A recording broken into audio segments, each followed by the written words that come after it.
Bueno, como les había comentado, hoy vamos a hablar de la cicatrización y cierre de heridas.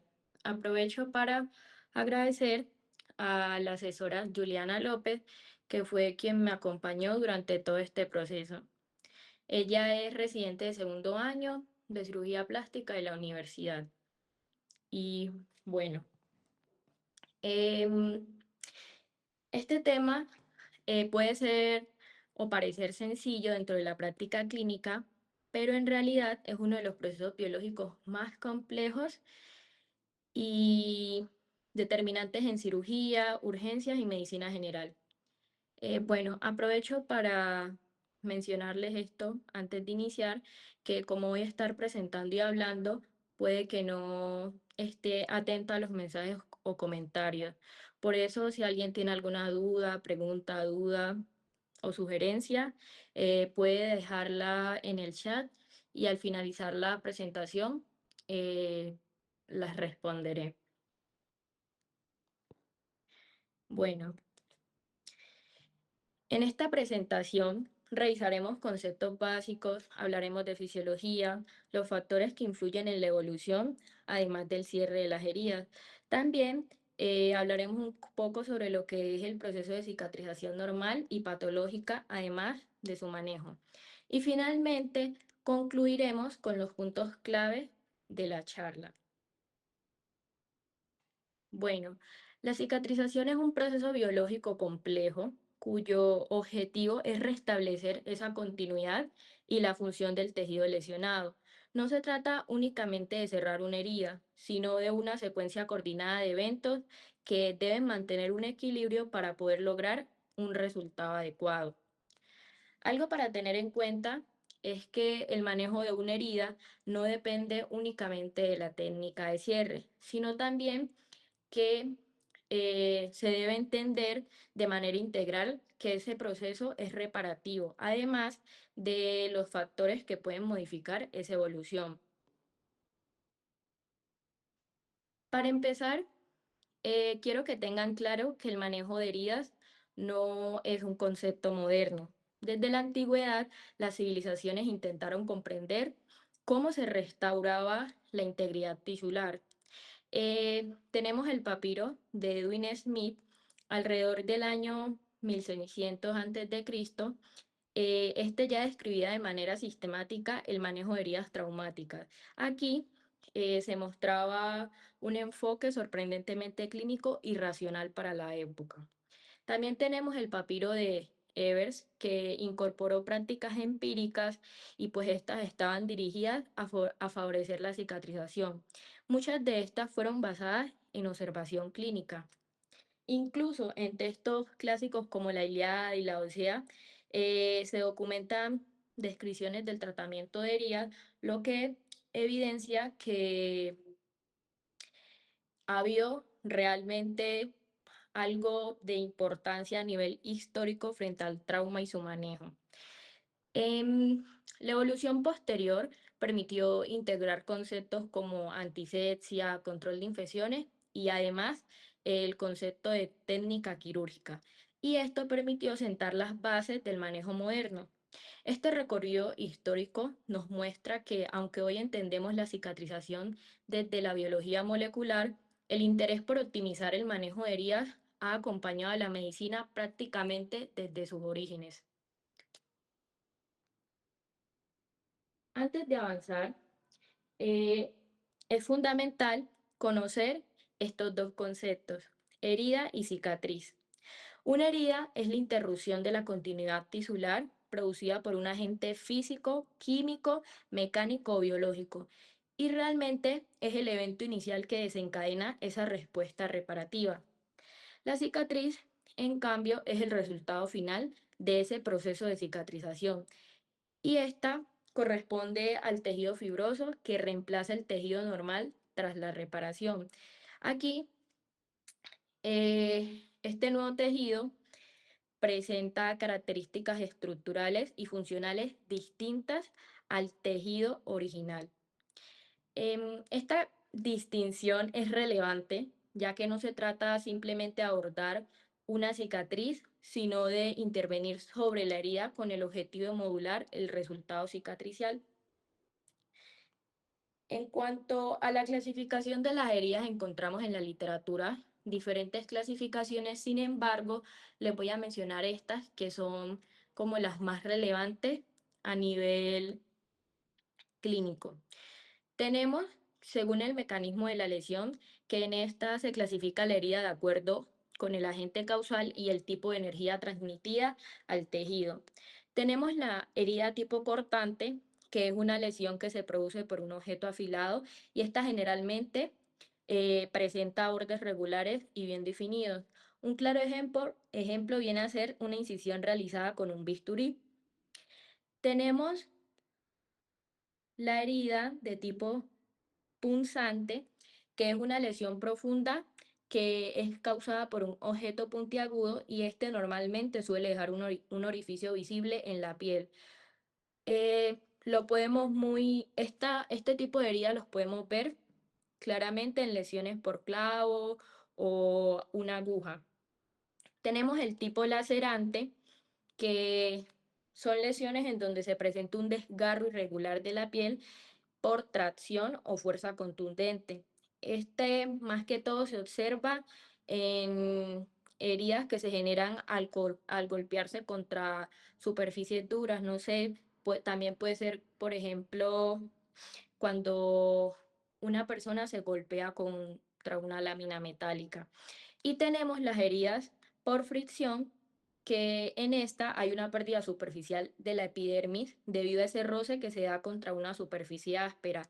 Aquí encontramos las abrasiones, ya sea porque una persona tuvo un accidente de tránsito y cayó en el asfalto, o las escoriaciones que son ocasionadas por el rascado. Tenemos el tipo contuso, que son lesiones causadas por un impacto con un objeto romo y puede haber daño interno mayor que lo que normalmente se ve. Un claro ejemplo puede ser un golpe con un bate. Tenemos el tipo de aplastamiento, que son lesiones ocasionadas por compresión intensa y pues aquí hay compromiso de piel y tejidos profundos. Un ejemplo claro puede ser una mano atrapada en una puerta pesada. Y por último, en esta clasificación tenemos las de tipo avulsivo, que son que se dan cuando hay una fuerza de tracción o un arrancamiento que separa parcial o completamente un segmento del tejido. Bueno, según la profundidad, en esta se determina el compromiso anatómico y se orienta a la necesidad de exploración y tipo de cierre. Tenemos las de tipo superficial, que son lesiones donde se afecta únicamente la epidermis. Aquí encontramos a las escoriaciones. Tenemos a las de espesor parcial, que son lesiones donde se compromete la epidermis y parte de la dermis. Un claro ejemplo es una quemadura de segundo grado superficial. Y el espesor total son lesiones donde hay destrucción de la epidermis y de la dermis completamente. Un ejemplo son las quemaduras de tercer grado. Y tenemos también las penetrantes, que son lesiones en donde se atraviesan tejidos y pueden alcanzar cavidades o estructuras internas. Un ejemplo puede ser una herida por arma blanca en la en la región abdominal, donde se atraviesa el peritoneo. Según el tiempo de evolución, en esta básicamente hay una relación de la herida en cuanto a la duración y a la capacidad del tejido para completar adecuadamente ese proceso de cicatrización. Tenemos las heridas agudas, que son lesiones recientes que cicatrizan de forma normal en un tiempo predecible, ya sean días o semanas. Aquí puede ser una herida quirúrgica limpia que cierra en aproximadamente, sí, de 2 a 3 semanas. Y tenemos una herida crónica, que es una lesión que no cicatriza adecuadamente, sino que más bien esta persiste más del tiempo esperado, ya sea más de 4 a 6 semanas. Y un claro ejemplo de este tipo de herida sería un pie diabético. Y ya según el grado de contaminación, que realmente este Esta clasificación es fundamental en el contexto quirúrgico. Y acá encontramos los que son las heridas limpias, que son incisiones realizadas en condiciones estériles. Y aquí no hay apertura de cavidades ni tampoco se evidencia inflamación o infección. Tenemos también las heridas limpias contaminadas, en las que existe apertura de un órgano o cavidad que está colonizada por microorganismos. Un ejemplo claro sería una colecistectomía electiva en donde no hay ruptura vesicular. Y tenemos las heridas contaminadas en donde, como el nombre lo dice, hay contaminación del sitio quirúrgico. Suele haber inflamación, sin embargo, no hay pus y tampoco hay signos de infección. Un ejemplo claro sería una perforación biliar con salida de bilis. Y ya por último, tenemos las heridas sucias o infectadas, que son heridas en donde hay presencia de infección establecida. También hay presencia de tejido necrótico, ya sea puede haber también una perforación visceral antigua o contaminación fecal evidente. Un ejemplo claro podría ser un acceso intraabdominal o una peritonitis secundaria a una perforación intestinal. La clasificación no es meramente descriptiva, sino que también nos orienta a la indicación de debridamiento, profilaxis antibiótica y también el tipo de cierre. Para comprender el manejo adecuado de una herida, es indispensable revisar primero la fisiología de la cicatrización. Y para comprender la cicatrización, me pareció pertinente recordar las estructuras anatómicas de la piel. Y pues además de que este es el órgano más grande del cuerpo en cuanto a extensión y está formado por tres capas, que sería la epidermis, dermis e hipodermis. Y todas son importantes en las fases de cicatrización. No todas las heridas cicatrizan igual.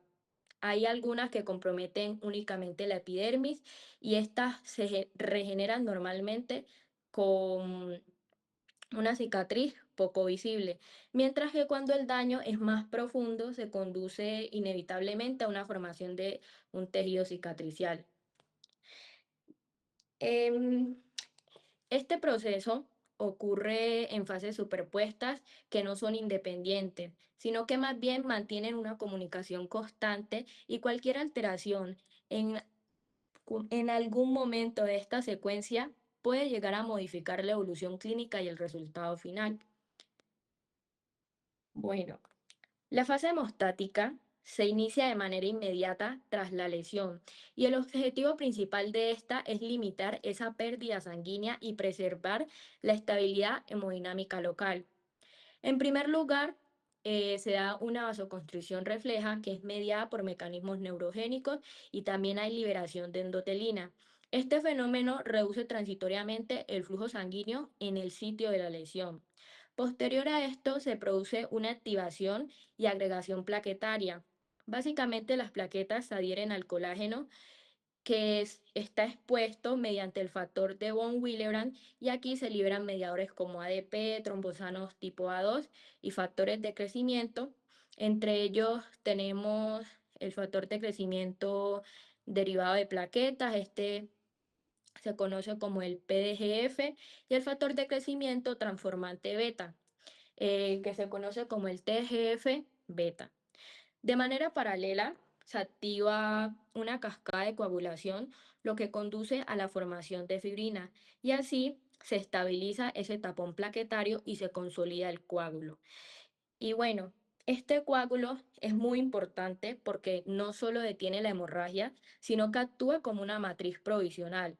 Y esto permite la migración posterior de células inflamatorias y fibroblastos. Y esto es lo que marca el inicio de la reparación tisular. La fase inflamatoria se inicia prácticamente de manera inmediata después de la fase hemostásica y esta suele extenderse aproximadamente entre el día 1 y el día 3 a 5 en heridas agudas no complicadas. Esta se caracteriza por una vasodilatación local y aumento de la permeabilidad vascular. Esto permite que haya una extravasación de proteínas plasmáticas y células inflamatorias. En las primeras 24 horas predominan los neutrófilos. Su función principal es la fagocitosis de bacterias y detritos celulares. Posterior a esto, los macrófagos se convierten en la célula central de esta fase, ya que no solo eliminan restos tisulares, sino que secretan citocinas y factores de crecimiento como el TGF-beta y el PDGF, y estos son los que regulan la transición hacia la fase proliferativa.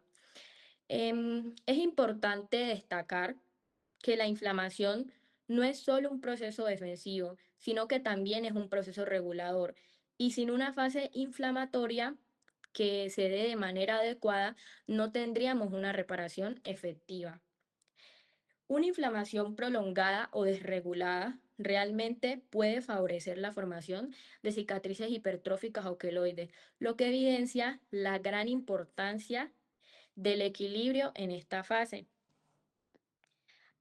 Tenemos la fase proliferativa, que esta inicia aproximadamente entre el día 3 y el día 5 tras la lesión y puede extenderse hasta la segunda o la tercera semana en heridas agudas no complicadas. Durante esta etapa ocurre la verdadera reconstrucción tisular.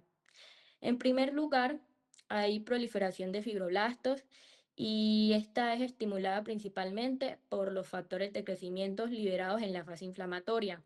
Estos fibroblastos comienzan a sintetizar colágeno tipo 3 y otros componentes de la matriz extracelular.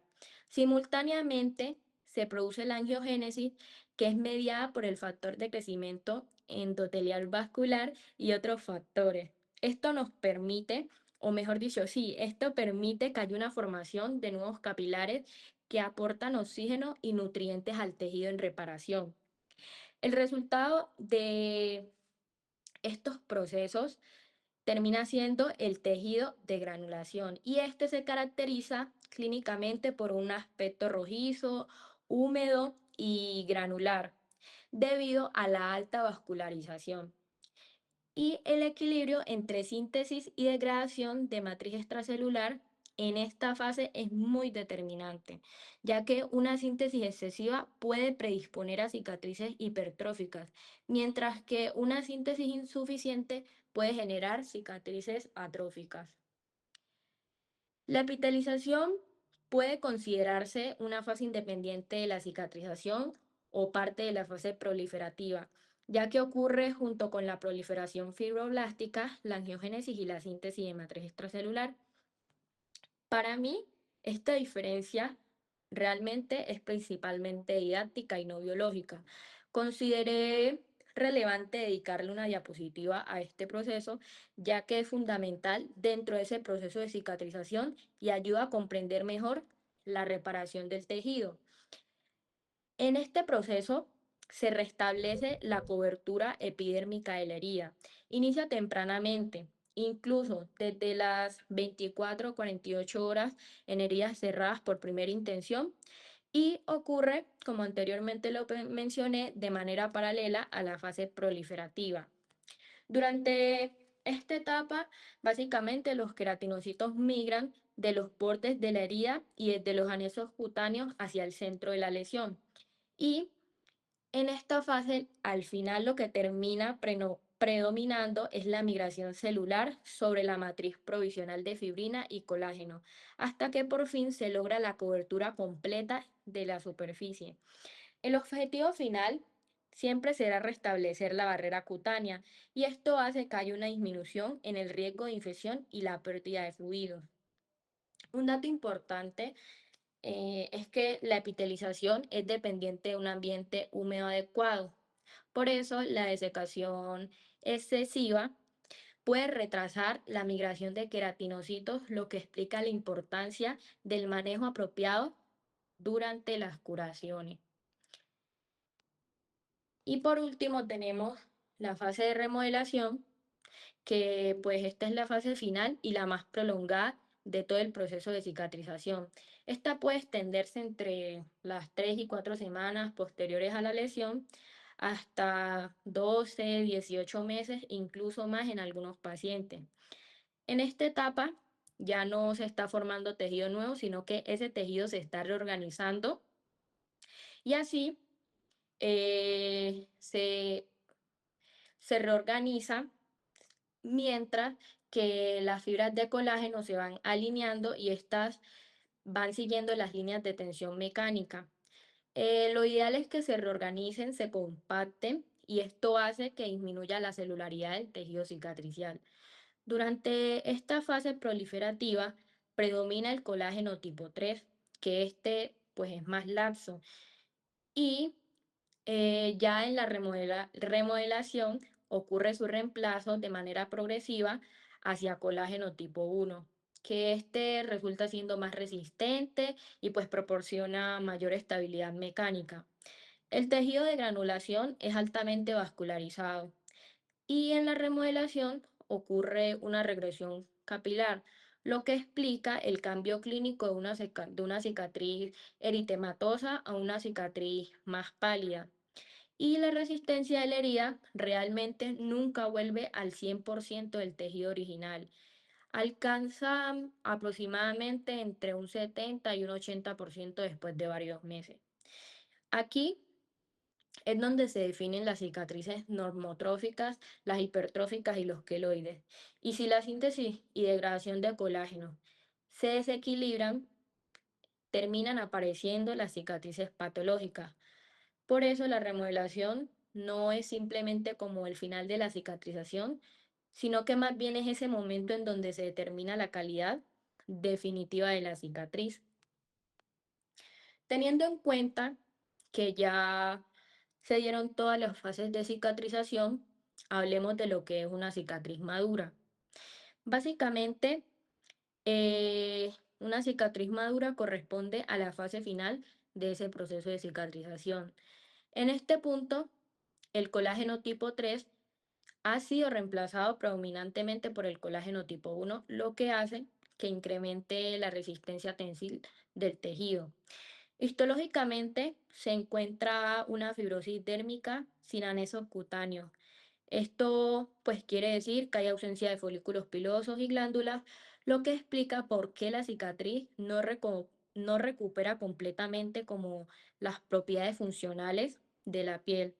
También se evidencia que los fibroblastos entran en un estado de reposo y esto hace que disminuya la actividad metabólica.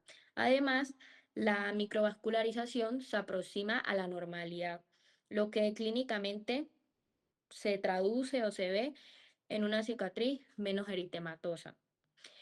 Y también puede observarse hiperhipopigmentada y pues esto se debe a que la distribución de los melanocitos, pues como en la zona cicatricial, no siempre se restituye de manera uniforme.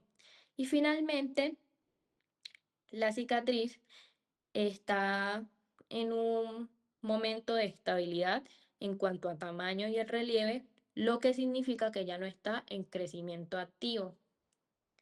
Ahora les mencionaré rápidamente las características clínicas de una cicatriz ideal o normotrófica. Desde el punto de vista morfológico, una cicatriz ideal debe ser plana. Esto se traduce en que la cicatriz debe estar más o menos al mismo nivel que la piel circundante, que no haya ni relieve ni depresión, como lo podemos observar en la imagen. También se debe mantener una forma regular, lineal y estrecha, lo que refleja una adecuada técnica de cierre. Funcionalmente es muy importante que sea flexible porque esto nos indica que hubo una adecuada reorganización del colágeno y que hay ausencia de fibrosis retráctil. Además, esta debe encontrarse a la misma altura de la piel adyacente y lo ideal es que presente un color similar. Esto nos da a entender que ya la microvascularización está estable y que hay una pigmentación equilibrada. Y finalmente, una cicatriz ideal es no adherida o no debe estar adherida a planos profundos. Esto permite que haya movilidad normal del tejido y así se evita la limitación funcional. Este vendría siendo el objetivo clínico que se busca desde el momento del cierre hasta el seguimiento en la fase de remodelación. Lo mejor siempre será prevenir antes que tratar. Además, em, de una buena técnica, que es de lo que hemos hablado hace un poco, la cicatrización también está influida por múltiples factores y pues estos pueden favorecer o incluso retrasar ese proceso reparativo. Dado que son numerosos tanto en la literatura como en la diapositiva, les mencionaré solo algunos para no extendernos demasiado. En cuanto a los factores locales, pues estos son todos aquellos que actúan directamente sobre el lecho de la herida. Tenemos el caso de la infección, que esta prolonga pues la fase inflamatoria y también hace que haya un retraso en la epitelización. Tenemos también la contaminación y la presencia de cuerpos extraños. Estos hacen que aumente la carga bacteriana, además que se mantenga una respuesta inflamatoria prolongada. La localización anatómica, el tamaño y la profundidad de la herida influyen en el tiempo de cicatrización, siendo más lento en zonas de mayor tensión o menor irrigación. Y tenemos los agentes tópicos que pueden ser beneficiosos si se mantiene, si logran mantener un ambiente húmedo adecuado o terminan siendo perjudiciales si resultan citotóxicos. Por eso siempre, siempre es muy importante que no nos automediquemos. En cuanto a los factores sistémicos, estos son todos aquellos que condicionan esa capacidad biológica del paciente para reparar esos tejidos. Tenemos, por ejemplo, la edad y pues esta influye ya que el envejecimiento reduce la velocidad de proliferación celular y hace que el proceso de cicatrización sea un poco más lento. También tenemos enfermedades metabólicas, eh, pues creo que la más común, la más conocida, la diabetes, y pues sabemos que en esta enfermedad se ve afectada la perfusión, la inmunidad y pues también la respuesta inflamatoria. Además, el estrés, el tabaquismo y el consumo de alcohol y también de algunos medicamentos como corticoides o inmunosupresores también pueden retrasar ese proceso reparativo. En cuanto al cierre de heridas, pues este corresponde al conjunto de técnicas destinadas a restablecer la continuidad tisular. Y aquí siempre, siempre se busca favorecer una cicatrización adecuada y minimizar esas complicaciones, ya sean funcionales o estéticas. La elección del método siempre depende del tipo de herida, de la localización, del grado de contaminación y claramente de las condiciones del paciente. La, bueno, la clasificación según el momento del cierre es muy, muy fundamental para la toma de decisiones quirúrgicas, ya que aquí se impacta directamente en el riesgo de infección, en la deficiencia y en el resultado estético. Tenemos las heridas por cierre por primera intención y aquí básicamente se da una aproximación inmediata de los bordes de la herida mediante suturas, grapas o adhesivos tisulares y esto es lo que permite esa cicatrización primaria. Una ventaja de este tipo de cierre es que realmente hay menor riesgo de infección siempre y cuando este cierre esté bien indicado. También se da una recuperación funcional muy rápida y las cicatrices suelen ser más estéticas.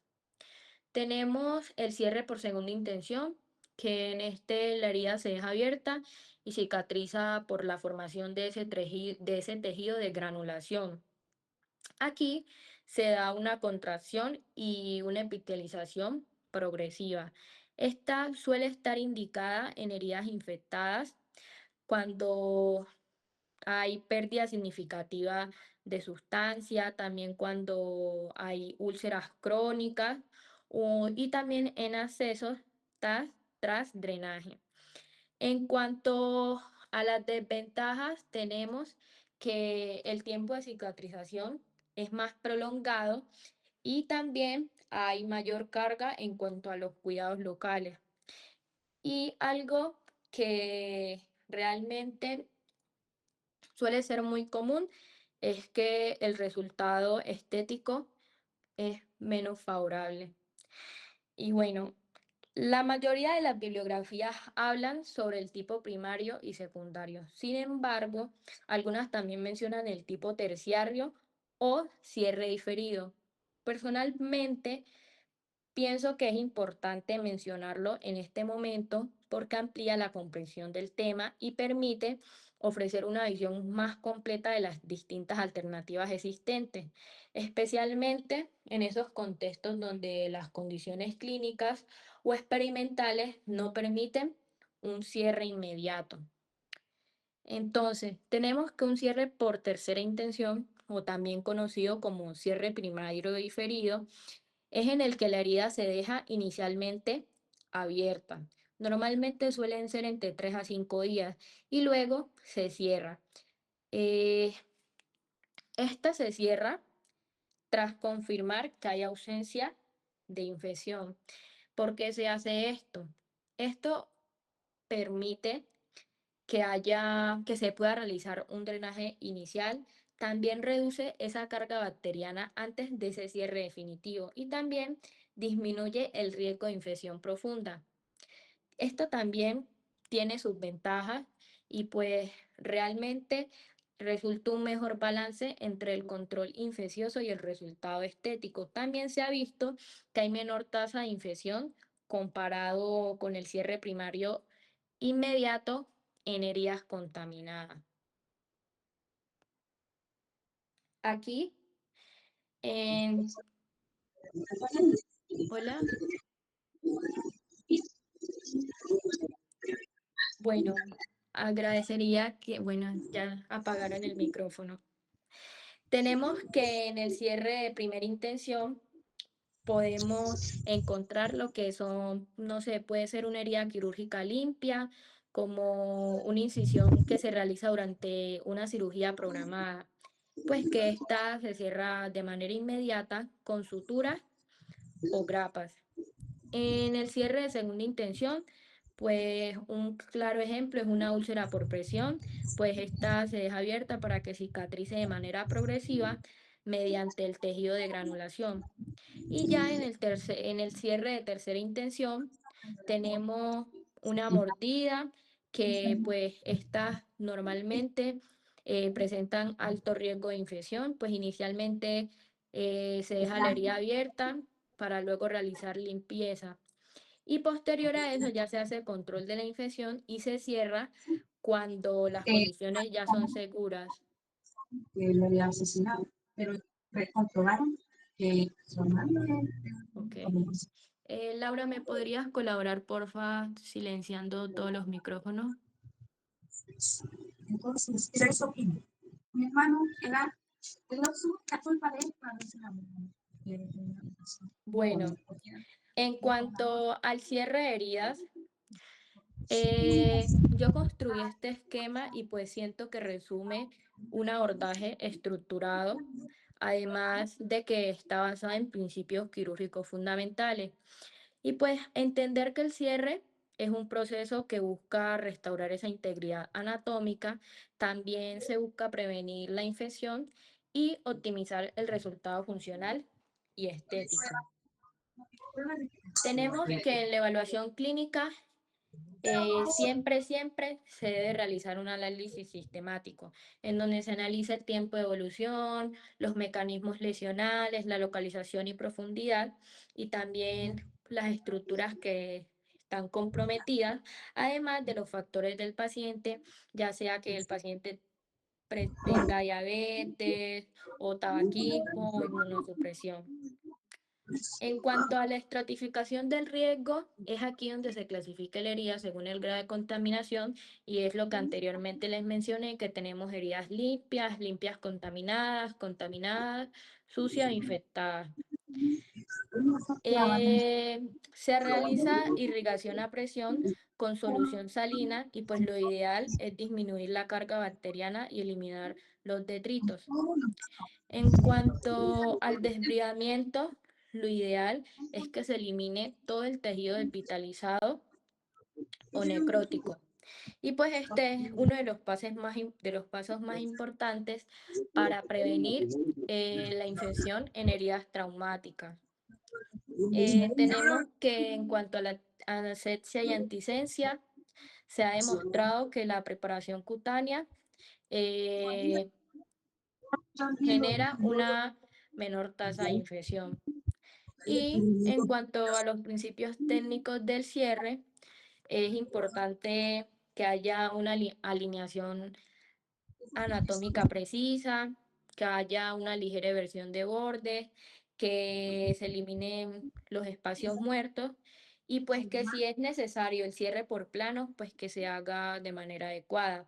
También que la distribución de la tensión Y le sea pedimos a la producción que quiero que se adecuada.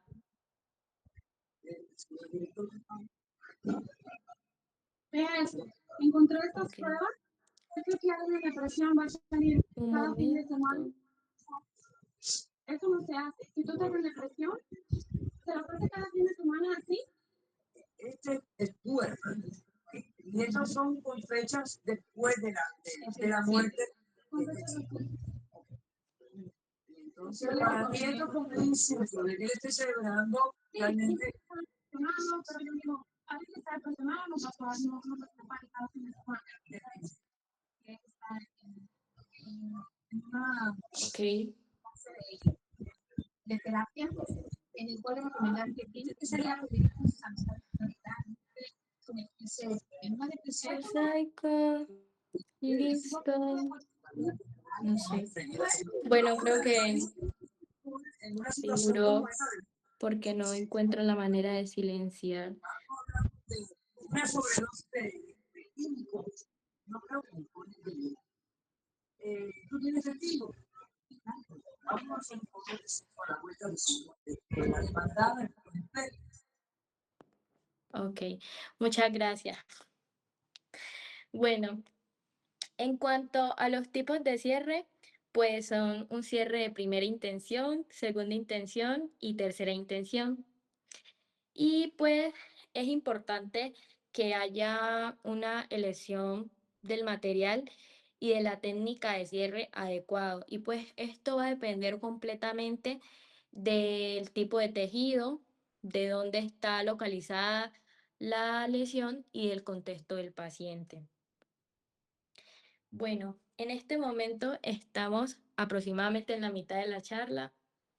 Aprovecho el tiempo para respirar, tomar agua y también para invitarlos a que nos sigan en las redes que usamos en el semillero, que sería Instagram, y también para invitarlos en el QR que está a su derecha para que se suscriban al calendario del semillero. Aquí podrán encontrar todas las charlas que se van a realizar durante el 2026. Bueno, ahora hablaremos sobre lo que es la cicatrización patológica. Cuando el proceso de cicatrización se altera, se habla de cicatrización patológica. Y en estos casos, normalmente hay una respuesta exagerada o desorganizada del tejido. Y esto es lo que hace que se generen las cicatrices hipertróficas, los queloides o las alteraciones atróficas. Y estas, pues no solo afectan la estética, sino que también afectan la función y la calidad de vida de los pacientes. Tenemos acá eh, los diferentes tipos de cicatrización y pues entender que la cicatrización es el resultado final de ese proceso reparativo, ya sea que este sea de manera fisiológica o patológica. Y pues todo esto depende del equilibrio entre la síntesis y degradación del colágeno. Tenemos la cicatriz normotrófica, que esta constituye o básicamente es el resultado de una cicatrización fisiológica adecuada. Anteriormente se los mencioné cuando les hablé un poco de las características de la cicatriz ideal. Aquí hay un equilibrio entre la producción y la remodelación. En esta imagen, pues pueden observar una cicatriz lineal, es plana, tiene una coloración ligeramente más clara que la piel circundante, pues no se observa elevación, tampoco hay una depresión significativa. Y esta imagen corresponde a una cicatrización fisiológica adecuada. También, pues algo muy importante es que no sobrepasa los límites de la herida original y pues tampoco genera alteraciones funcionales. Mientras que la cicatriz hipertrófica es una respuesta reparativa exagerada en donde hay un aumento local del depósito de colágeno. Estas cicatrices se caracterizan porque son elevadas, suelen ser eritematosas en fases iniciales, hay prurito frecuente y permanece confinada a los bordes de la herida original. Esta es la característica principal que diferencia lo que es una cicatriz hipertrófica y un queloide. También este tipo de cicatriz puede mejorar espontáneamente con el tiempo. Aquí, pues hay pues fisiopatológicamente hay un exceso de colágeno tipo 3 que también pues está relacionado con el aumento de la actividad fibroblástica, pero como logran ver, no hay invasión más allá de de la lesión.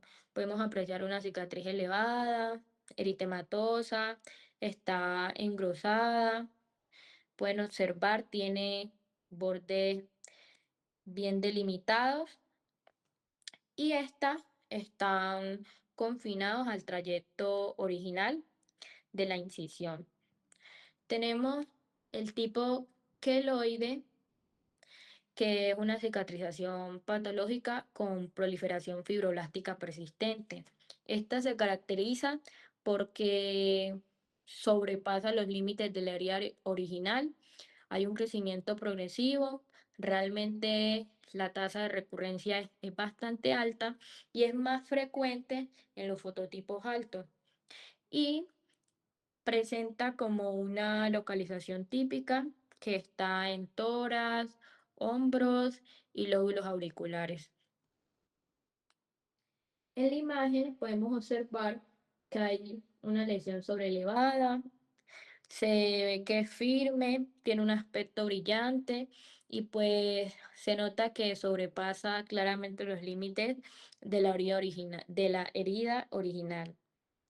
Esta corresponde a una cicatrización patológica con proliferación fibroblástica persistente y un depósito excesivo de colágeno, en donde hay invasión de la piel sana adyacente. Por último, tenemos lo que es la cicatriz atrófica, que es el resultado de un proceso reparativo insuficiente. Y pues se caracteriza porque pues hay depresión cutánea, hay una disminución de matriz extracelular, está asociada a la pérdida dérmica y creo que el ejemplo más clásico son las cicatrices post-acné. Realmente en este tipo de cicatriz predomina la degradación o en algunos casos hay una síntesis inadecuada de colágeno. Podemos observar esta imagen que hay una depresión, realmente se identifica que la cicatriz está deprimida respecto al plano cutáneo y pues también se observa un adelgazamiento dérmico y también hay pérdida de volumen. Uno de los mensajes clave, que de hecho creo que ya lo he mencionado muchas veces durante la charla, y pues realmente quiero que se lleven ese mensaje de esta charla, es que siempre será mejor prevenir que tratar. La prevención reduce complicaciones, acorta los tiempos de recuperación y pues también mejora los resultados. Y aprovecho este esquema para mencionarles cómo se puede prevenir la cicatrización patológica. Tenemos aquí que es algo súper importante, la identificación de factores de riesgo. Aquí se debe tener en cuenta lo que son los fototipos altos, si hay antecedente personal o familiar de queloide, la localización anatómica, si son heridas que están en zonas donde van a estar como sometidas a alta tensión y también si hay presencia de infección o inflamación prolongada. Tenemos en cuanto al control de la inflamación prolongada, que esta, cuando persiste, favorece la activación fibroblástica sostenida y hace que se dé una sobreexpresión del TGF beta. Una estrategia que sirve mucho para evitar esto sería realizar un adecuado desbridamiento y también hacer un buen control de infección. En cuanto a la prevención y manejo de la infección, es muy importante que haya una técnica quirúrgica estéril, que se realice una irrigación adecuada, que si está indicada la profilaxis antibiótica, pues esta se dé. Y también que haya un tratamiento oportuno de infección del sitio quirúrgico. Tenemos también lo que son las intervenciones tempranas dirigidas, que estas pues son muy frecuentes en pacientes que presentan factores de riesgo bastante importantes. Por eso siempre se promueve el uso de protección solar e hidratación cutánea en la zona donde está la lesión. También como intervención temprana, se usa mucho lo que son los corticoides intralesionales si hay un engrosamiento inicial. Y pues la intervención precoz es, se ha visto, de hecho está comprobado, que mejora resultados frente a un tratamiento tardío.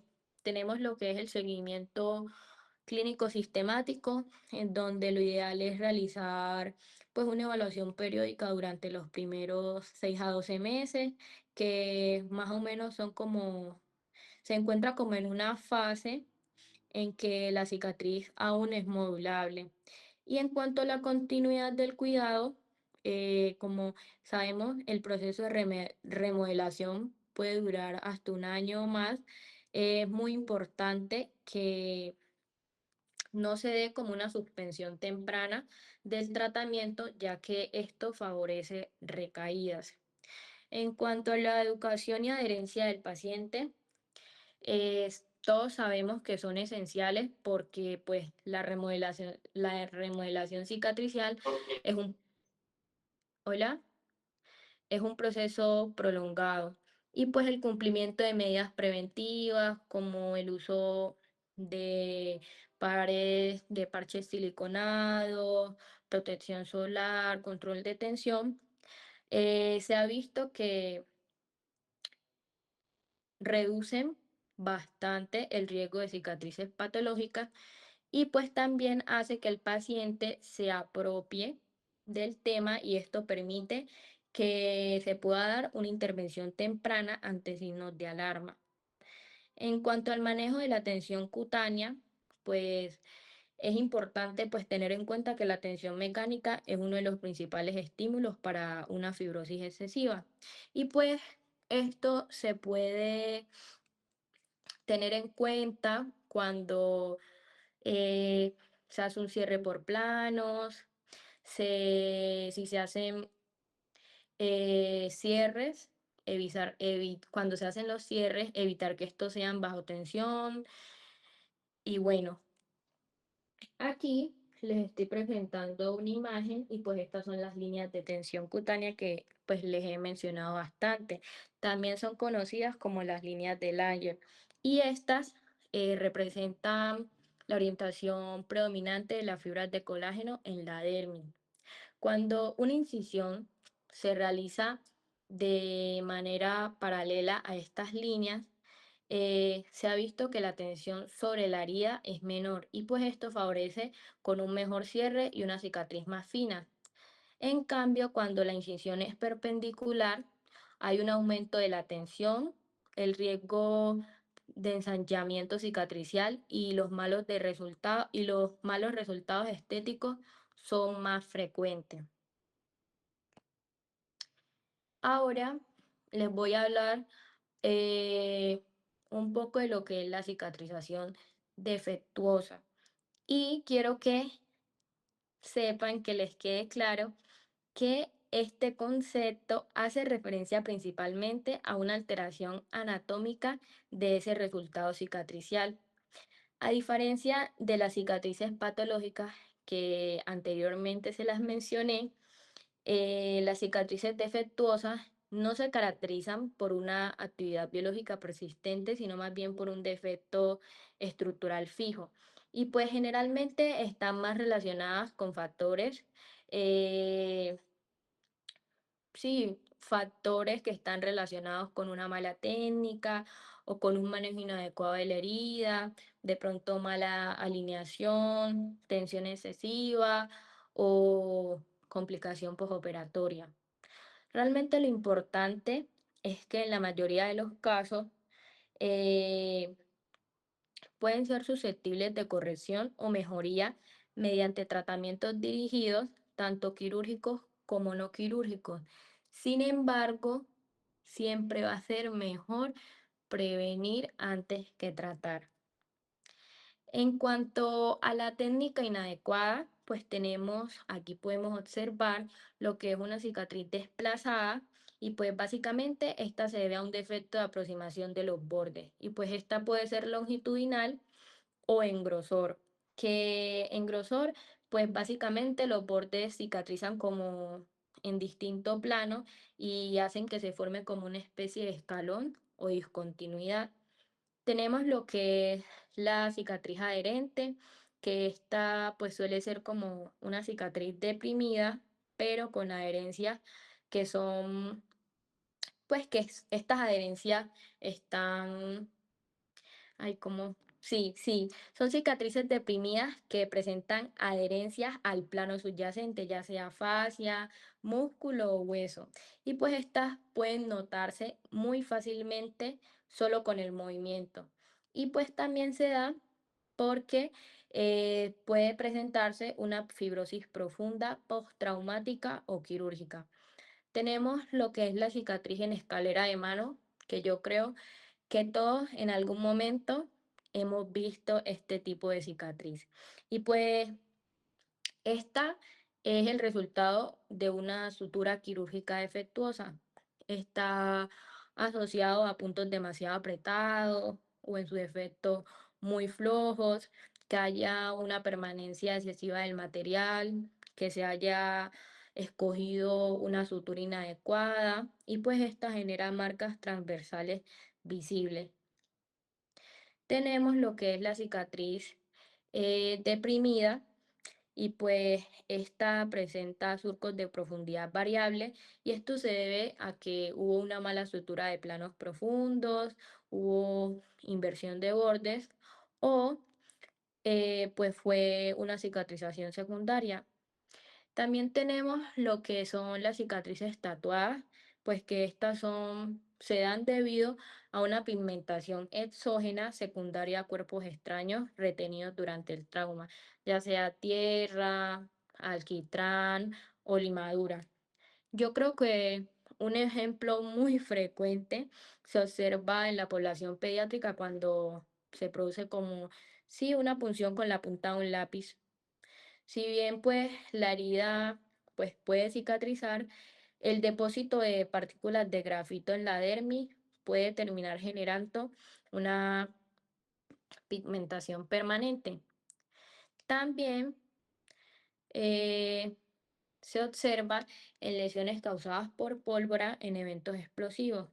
Los residuos incrustados en la piel pues terminan produciendo una pigmentación residual que da como ese aspecto tatuado. También tenemos las cicatrices con cuerpos extraños subyacentes y pues en esta hay una presencia de fragmentos retenidos, ya sean vidrios o piedras, y pues el cuerpo, al identificar como estos cuerpos extraños, intentan como expulsarlos, ya sea de manera espontánea o en su efecto los termina encapsulando. Tenemos lo que es la cicatriz alopécica, que esta se caracteriza porque está localizada en zonas pilosas que producen ausencia del folículo piloso. Personalmente, a mí este tipo de cicatriz me generó algunas dudas y pues en cuanto a si estaba relacionado a una mala técnica. Pero pues realmente es importante pues saber que una vez el folículo piloso se daña o se destruye, este no vuelve a regenerarse. Sin embargo, esta situación es muy frecuente en situaciones traumáticas, mientras que en entornos quirúrgicos controlados, lo ideal es realizar incisiones en dirección diagonal u oblicua. Así se respeta pues la orientación del folículo piloso y pues esto se hace con el fin de reducir el riesgo de una cicatriz alopécica y mejorar el resultado estético. Por último, tenemos los que son la cicatriz, oreja de perro, que son aquellas en donde se da un exceso de tejido en los extremos de la cicatriz que genera una prominencia triangular. Realmente este efecto es muy común en la cicatriz secundaria a una cesárea. Por acá tenemos lo que son los defectos debido a la mala evolución. Y pues acá encontramos lo que son la cicatriz ensanchada, que pues como el nombre lo dice, son cicatrices que se amplían, presentan una buena flexibilidad y no son indoloras. Esta normalmente pues se asocia a infecciones o hematomas o a factores inflamatorios o tensión. Tenemos lo que es la cicatrización retráctil y pues aquí hay una retracción excesiva que pues como lo ven en la imagen, genera molestia funcional y pues estética, claramente. Bueno, también tenemos lo que son la cicatriz en U o atrapada y pues esta es una cicatriz retráctil, pero esta es curva. Y normalmente suelen estar como en en la periferia de un colgajo que pues fue mal drenado y pues se asocia a la retracción periférica, también se asocia al edema crónico por estasis venolinfática. Y por último tenemos las cicatrices discrómicas, que son aquellas en donde se da una alteración del color cicatricial. Ahí en la diapositiva podemos observar una cicatriz parda que es aquella en donde pues hay depósitos de melanina o hemosiderina. Aquí podemos observar una cicatriz acrómica, que es donde hay pérdida de la pigmentación, y pues tenemos la cicatriz eritematosa, que tiene como un aspecto como rojizo, rosado, y pues es porque hay persistencia microvascular. En cuanto al manejo de cicatrices, pues el abordaje puede incluir medidas conservadoras, terapias dirigidas o incluso cirugía, pero todo esto depende del tipo de cicatriz y del impacto funcional o estético. Primeramente, hay que realizar una evaluación de la cicatriz y pues esa evaluación se debe centrar en optimizar un resultado funcional y estético y pues todo depende de la biología de la herida.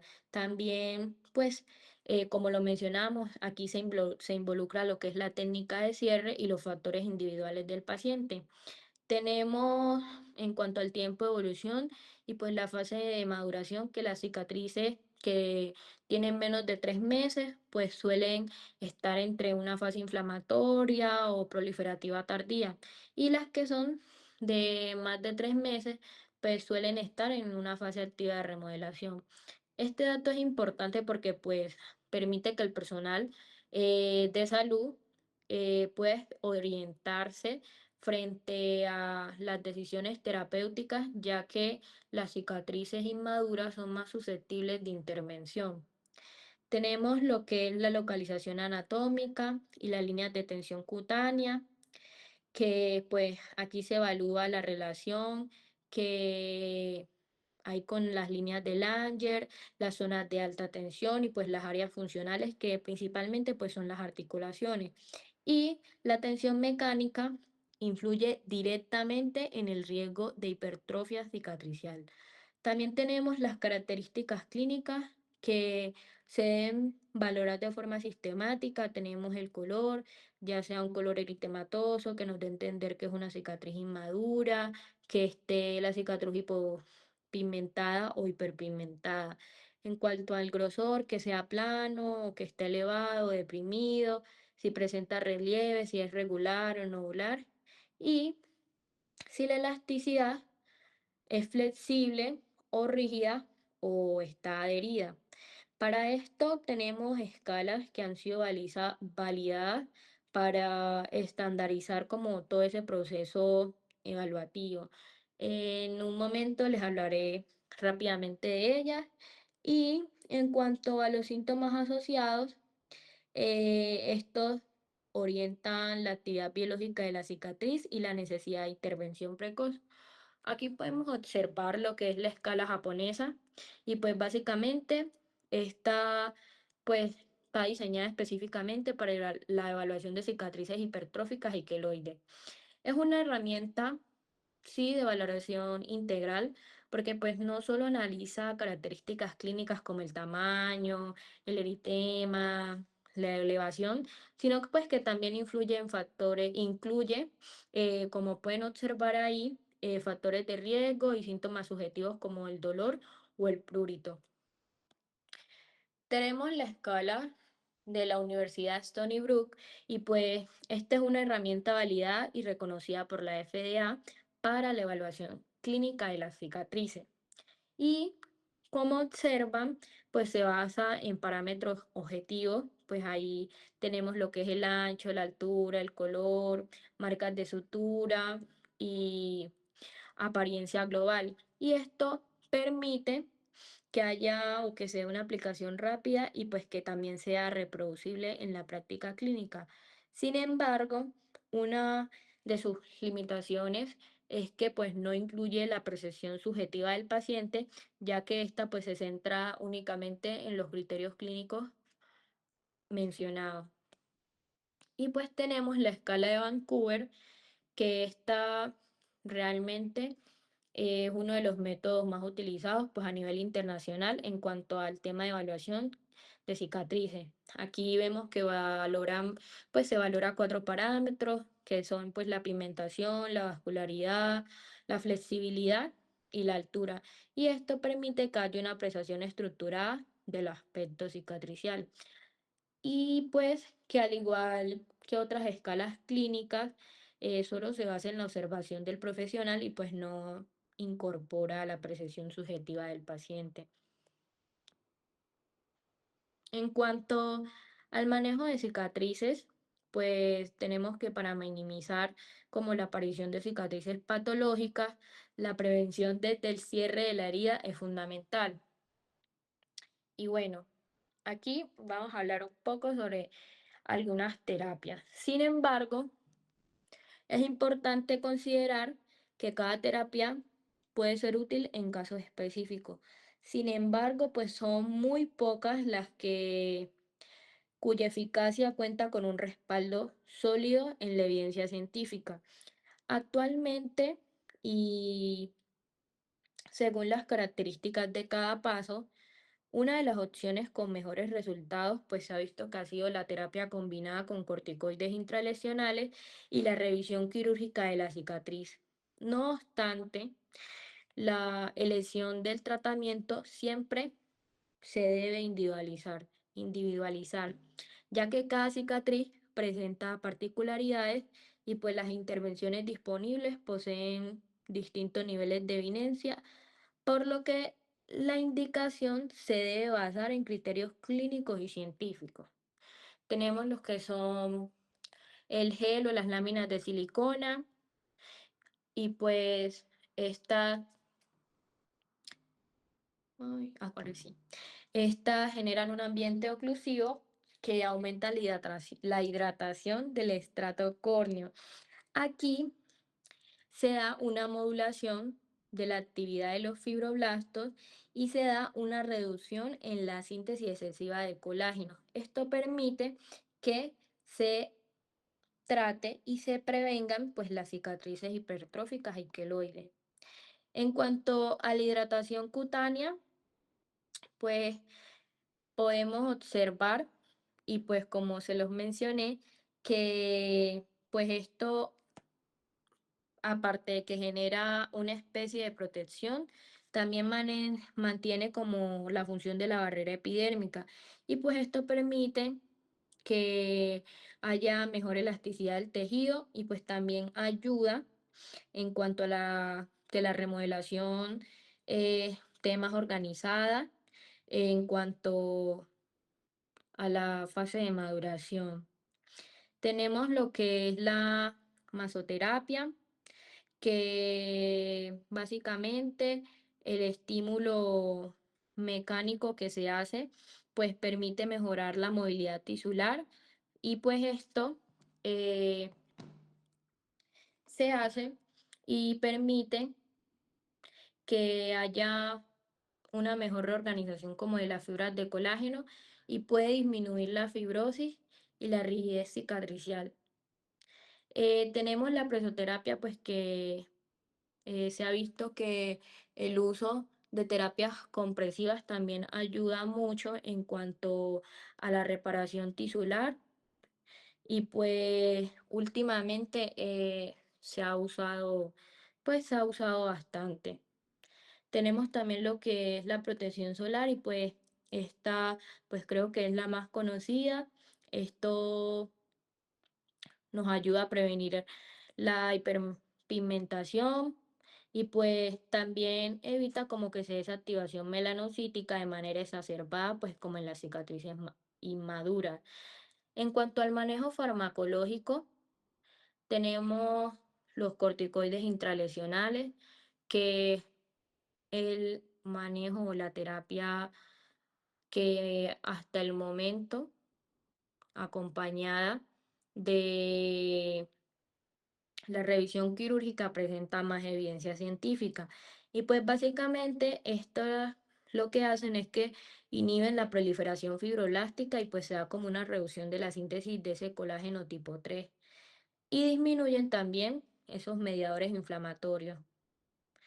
Tenemos otros moduladores, realmente son varios, pero hasta el momento, como el más conocido, el que más se han realizado estudios, ha sido entre el 5-fluorouracilo, que pues este actúa al regular la proliferación celular, también ayuda a regular la síntesis de colágeno y la tensión mecánica. Y pues este está aún en estudio. En nuestro medio realmente se utiliza poco. Y ya tenemos por acá los procedimientos físicos que tenemos la terapia láser y pues esta actúa mediante fototermólisis y pues esto es de manera selectiva. Esto permite que se reduzca la vascularidad, también modula la actividad fibroblástica y pues favorece como ese proceso de remodelación del colágeno. Tenemos la dermabrasión, que aquí se produce una abrasión controlada de la epidermis y de la dermis superficial. Aquí se da un estímulo en el que la repitalización y la reorganización del colágeno eh, pues se da más que todo en en cicatrices atróficas o irregulares. Tenemos lo que es la crioterapia, que esta induce necrosis celular por congelación y pues hace que se disminuya la proliferación fibroblástica y el volumen de las cicatrices hipertróficas y los queloides. También tenemos lo que es la exfoliación química y pues aquí se da como se provoca una lesión química de manera controlada y pues esto estimula la renovación epidérmica y pues esto permite mejorar la textura y pues la pigmentación en las cicatrices más que todo superficiales. Y la radiación, que aquí hay una inhibición de la proliferación de fibroblastos y de la síntesis de colágeno. Esta se utiliza principalmente como ayudante tras la escisión de queloides como para reducir la recurrencia. En cuanto a las intervenciones quirúrgicas, tenemos la revisión quirúrgica de cicatriz, pues que en esta se realiza una resección y se realiza un nuevo cierre con una técnica adecuada donde se respetan las líneas de tensión y pues lo ideal es que se mejore como ese resultado funcional y estético. Tenemos también los colgajos y los injertos cutáneos, que aquí pues básicamente se da una redistribución de la tensión y pues se aporta un tejido sano, más que todo en cicatrices retráctiles o en defectos complejos. Y tenemos lo que es la cirugía reconstructiva, que está indicada más que todo en cicatrices con compromiso funcional significativo y pues se busca restaurar la anatomía, la movilidad y la calidad de vida. Y por último, pues tenemos lo que son las conclusiones, que pues quiero que recuerden que pues la cicatrización es un proceso dinámico, este pues suele ser complejo y lo ideal es que sea regulado. Cuando ese proceso pues se altera es donde se generan como esas repercusiones estéticas y también hay alteración o compromiso funcional de manera significativa. Las decisiones clínicas que se toman desde la valoración inicial en cuanto al tipo de cierre y el seguimiento posterior influyen de manera muy directa en la calidad del resultado. Por eso es muy importante tener en cuenta que la prevención comienza con una adecuada clasificación de la herida y una elección racional de la técnica de cierre. Cuando se habla de cicatrices patológicas, siempre tenemos que tener presente que estamos frente a una desregulación del remodelado tisular. Y pues en estos casos el manejo siempre lo ideal, por lo menos, es que se base en evidencia científica y en la mayoría de las situaciones pues se requieren terapias combinadas. No existe un tratamiento universal. Siempre, siempre, siempre el abordaje debe individualizarse y pues todo va a depender de las características de la cicatriz y del paciente. Además de que la intervención temprana mejora el pronóstico y ayuda a disminuir la necesidad de procedimientos reconstructivos complejos en el futuro. Finalmente, pues les quiero decir que el control de factores locales y sistémicos son tan importantes como la técnica quirúrgica. Y pues el objetivo siempre debe ser pues un abordaje integral que optimice la función, la estética y sobre todo la calidad de vida del paciente. Muchas gracias. Bueno, muy buenas noches nuevamente. Muchas gracias a todas las personas que nos pudieron acompañar hasta el final. Primeramente también a Luisa, nuevamente muchas gracias. Excelente manejo del tema y muchas gracias por exponernos este punto de interés. Quería hacer o dirigirme pues a las personas que nos acompañan para preguntar si hay alguna inquietud que quisieran hacerle a Luisa sobre el tema.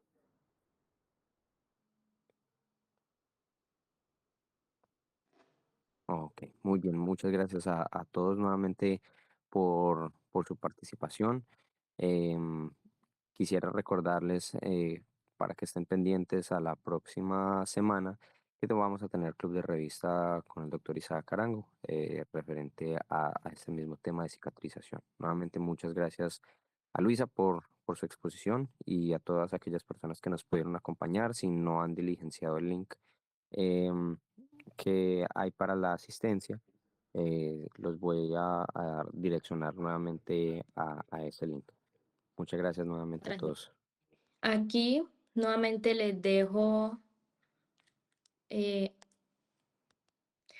el código QR de la página de Instagram del semillero y del calendario.